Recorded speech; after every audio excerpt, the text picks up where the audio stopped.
നമസ്കാരം, ഇൻസൈഡിലേക്ക് സ്വാഗതം. കണ്ണൂർ മുൻ ADM നവീൻ ബാബുവിൻ്റെ മരണത്തിൽ നിർണായകമായ ചില വിവരങ്ങൾ പുറത്തു വരികയാണ്.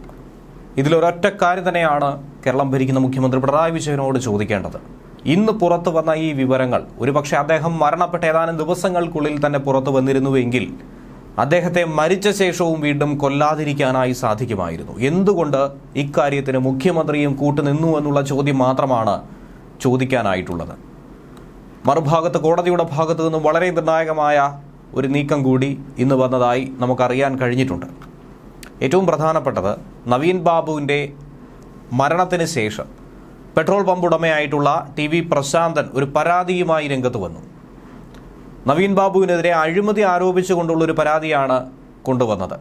തൻ്റെ കയ്യിൽ നിന്നും 98,500 രൂപ കൈക്കൂലിയായി വാങ്ങിയെന്നാണ് TV പ്രശാന്തൻ പറഞ്ഞത്. അത് കളവാണെന്നുള്ളത് ഇതിനോടകം തന്നെ പല അന്വേഷണങ്ങളിലൂടെയും വ്യക്തമായതാണ്. പക്ഷേ ഈ പരാതി ഉന്നയിക്കുന്നതിന് മുൻപ് തന്നെ, ഇത് മാധ്യമങ്ങളോട് പറയുന്നതിന് മുൻപ് തന്നെ മുഖ്യമന്ത്രിക്ക് ഔദ്യോഗികമായി പരാതി നൽകിയിട്ടുണ്ടെന്നാണ് TV പ്രശാന്തൻ അടിയുറച്ചു പറഞ്ഞിരുന്നത്. മുഖ്യമന്ത്രി ചതിക്കില്ല എന്നുള്ള ഉറപ്പ് പ്രശാന്തൻ ഉണ്ടായിരുന്നു. ആ വിവരങ്ങൾ മുഖ്യമന്ത്രിയുടെ ഓഫീസിൽ നിന്നും പുറത്തു പോകില്ല എന്നും പ്രശാന്തന് വേണ്ട വിധത്തിലുള്ള ഉപദേശങ്ങൾ കിട്ടിയിരുന്നു. പക്ഷേ പാടെ ചതിച്ചിരിക്കുന്നു. മുഖ്യമന്ത്രിയുടെ ഓഫീസ് ഔദ്യോഗികമായി തന്നെ പരാതി കിട്ടിയിട്ടില്ല എന്നുള്ളത് ഇപ്പോൾ സ്ഥിരീകരിക്കുകയാണ്. മുഖ്യമന്ത്രിയുടെ പൊതുജന പരാതി പരിഹാര സെല്ലിൽ TV പ്രശാന്തന്റെ പരാതി ഒന്നും തന്നെ കിട്ടിയിട്ടില്ല എന്നാണ് ഓഫീസ് പറയുന്നത്. വിവരാവകാശ അപേക്ഷയ്ക്ക് നൽകിയ മറുപടിയിലൂടെയാണ് ഓഫീസിന്റെ ഭാഗത്തു നിന്നും ഇങ്ങനെ ഒരു വിശദീകരണം കിട്ടിയത്. ആദ്യത്തെ തവണയല്ല, ഇതിനു മുൻപും വിവരാവകാശ നിയമപ്രകാരം അപേക്ഷ സമർപ്പിച്ചിട്ട് അത് നൽകാൻ കഴിയില്ല എന്ന് മുഖ്യമന്ത്രിയുടെ ഓഫീസിന്റെ ഭാഗത്തു നിന്നും ഒരു മറുപടി ലഭിച്ചത് നമുക്കറിയാവുന്നതാണ്. ഇപ്പോൾ Irikkur Muslim League general secretary TNA Khader നൽകിയ അപേക്ഷയിലാണ് ഇപ്പോൾ മുഖ്യമന്ത്രിയുടെ ഓഫീസ് മറുപടി നൽകുന്നത്.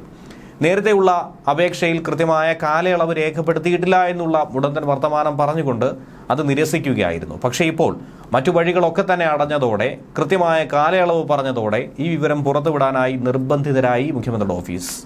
നവീൻ ബാബുവിന്റെ മരണത്തിന് പിന്നാലെ സമൂഹ മാധ്യമങ്ങളിൽ പ്രചരിച്ച പരാതിക്കത്തിലെ ഒപ്പിലുണ്ടായിരുന്ന വ്യത്യാസങ്ങളടക്കം കേരളം ചൂണ്ടിക്കാട്ടിയതാണ്, മനസ്സിലാക്കിയതാണ്.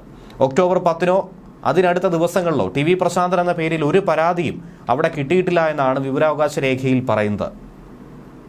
പെട്രോൾ പമ്പിന് അനുമതി നൽകുന്നതുമായി ബന്ധപ്പെട്ട് നവീൻ ബാബു കൈക്കൂലി വാങ്ങിയെന്നുള്ള ആരോപണത്തിൽ അടിയുറച്ചു നിൽക്കുകയായിരുന്നു പ്രശാന്തൻ തുടക്കം മുതൽ ഒടുക്കം വരെ. പണം കൊടുത്തില്ലെങ്കിൽ പമ്പിന് അനുമതി തരാത്ത രീതിയിൽ ആക്കുമെന്ന് നവീൻ ബാബു ഭീഷണിപ്പെടുത്തിയെന്നാണ് പ്രശാന്തൻ പറയുന്നത്. 1 ലക്ഷം രൂപ അതുകൊണ്ട് നവീൻ ബാബു ആവശ്യപ്പെട്ടു.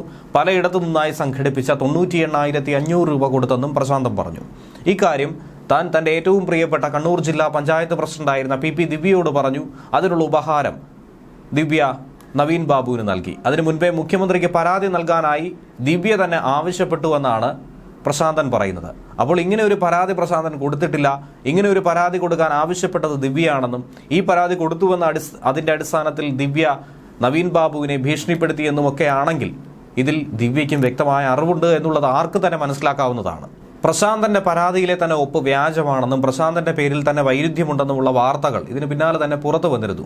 ഒരിടത്ത് പ്രശാന്തൻ, മറ്റൊരിടത്ത് പ്രശാന്ത്, ഇങ്ങനെ പല രീതിയിലുള്ള പേരുകളായിരുന്നു ഉയർന്നു കേട്ടത്. എന്നാൽ മുഖ്യമന്ത്രിയുടെ ഓഫീസിന് പരാതി നൽകിയെന്ന ആരോപണത്തിൽ നിന്നും പിന്മാറാനായി പ്രശാന്തൻ തയ്യാറായിട്ടില്ല. നവീൻ ബാബു മരിക്കുന്നതിന് ദിവസങ്ങൾക്ക് മുൻപ് ഒക്ടോബർ 10-ാം തീയതി മുഖ്യമന്ത്രിയുടെ ഓഫീസിൽ പരാതി കൊടുത്തു. അതിന്റെ അടിസ്ഥാനത്തിൽ തന്റെ മൊഴിയെടുക്കാനായി വിജിലൻസ് അടക്കം വിളിപ്പിച്ചുവെന്നാണ് പ്രശാന്തൻ പറയുന്നത്. ഈ വാദങ്ങൾ മുഖ്യമന്ത്രിയുടെ ഓഫീസ് ഇപ്പോൾ മറുപടി നൽകിയതോടെ പാടെ പൊളിയുകയാണ്.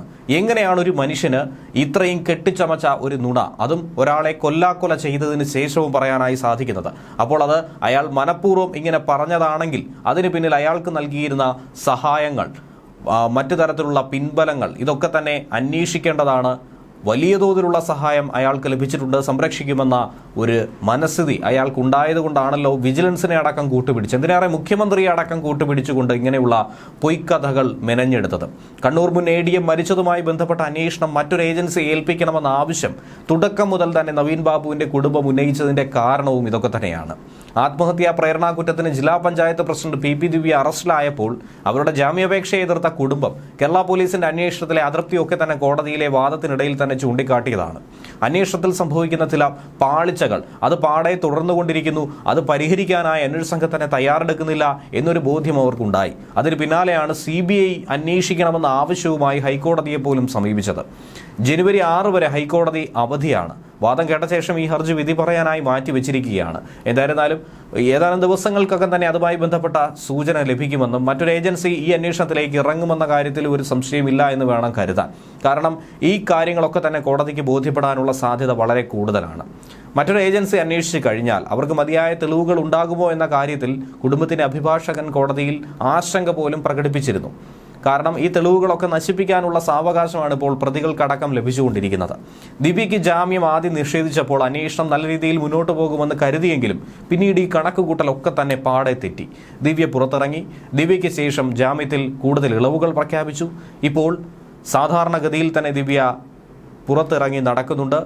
അതുകൊണ്ടാണ് തെളിവുകൾ സംരക്ഷിക്കണമെന്ന് ആവശ്യപ്പെട്ട് കുടുംബം ഒരു ഹർജി നൽകിയത്. എന്തായിരുന്നാലും അതിൽ ഇപ്പോൾ ഇന്ന് തീർപ്പാവുകയും ചെയ്തു. കണ്ണൂർ ജുഡീഷ്യൽ ഫസ്റ്റ് ക്ലാസ് കോടതി അതിൽ തീർപ്പാക്കിയിട്ടുണ്ട്. കുടുംബം ആവശ്യപ്പെട്ടതൊക്കെ തന്നെ പ്രോസിക്യൂഷൻ പരിഗണിക്കുന്നു എന്ന റിപ്പോർട്ടിന്റെ അടിസ്ഥാനത്തിലാണ് ഹർജി ഇപ്പോൾ തീർപ്പാക്കിയത്. കേസുമായി ബന്ധപ്പെട്ട തെളിവുകൾ ശേഖരിച്ചു വരികയാണെന്ന് പോലീസ് തന്നെ കോടതിയിൽ റിപ്പോർട്ട് നൽകിയതായി അറിയിച്ചിട്ടുണ്ട്. നവീന്റെ സഹോദരൻ പ്രവീൺ ബാബു കണ്ണൂർ പോലീസിൽ നൽകിയ പരാതിയിൽ പ്രശാന്തൻ ഉൾപ്പെട്ട ഗൂഢാലോചന അന്വേഷിക്കണമെന്ന ആവശ്യങ്ങൾ ഇതൊന്നും തന്നെ ദിവസങ്ങൾ കഴിഞ്ഞിട്ടും ഇതുവരെയും പരിഗണിക്കാതിരുന്നു. ഒരു ഘട്ടം കഴിഞ്ഞപ്പോഴാണ് തെളിവ് സംരക്ഷിക്കണമെന്ന ആവശ്യം തന്നെ കുടുംബം മുന്നോട്ട് വെച്ചത്. നവീന്റെ ഭാര്യ മഞ്ജുഷയാണ് കണ്ണൂർ കോടതിയിൽ ഇക്കാര്യം ഉന്നയിച്ചുകൊണ്ടൊരു കേസ് ഫയൽ ചെയ്തത്. CCTV ദൃശ്യങ്ങൾ, കോൾ വിശദാംശങ്ങൾ തുടങ്ങിയവയൊക്കെ തന്നെ സംരക്ഷിക്കണമെന്നായിരുന്നു ആവശ്യം. ഈ ഹർജിയിൽ നടന്ന വാദത്തിലും മറ്റൊരു ഏജൻസിയുടെ ആവശ്യകതയൊക്കെ കുടുംബത്തിന്റെ അഭിഭാഷകൻ എടുത്തു പറഞ്ഞതാണ്. കേരള പോലീസിന്റെ അന്വേഷണം ഒട്ടും തൃപ്തികരമല്ല. അതുകൊണ്ട് തന്നെ മറ്റൊരു ഏജൻസി വരിക, ആ ഏജൻസി അന്വേഷിക്കുക, ഈ തെളിവുകളൊക്കെ തന്നെ സംരക്ഷിക്കുക, കുറ്റക്കാരെയൊക്കെ തന്നെ കണ്ടെത്താനുള്ള സാധ്യത അതിലൂടെ തുറന്നു വരുമെന്നാണ് നവീൻ ബാബുവിന്റെ കുടുംബം ഇപ്പോഴും വിശ്വസിക്കുന്നത്, ജനങ്ങളടക്കം കരുതുന്നത്. ന്യൂസ് ഡെസ്ക് മലയാളി വാർത്ത.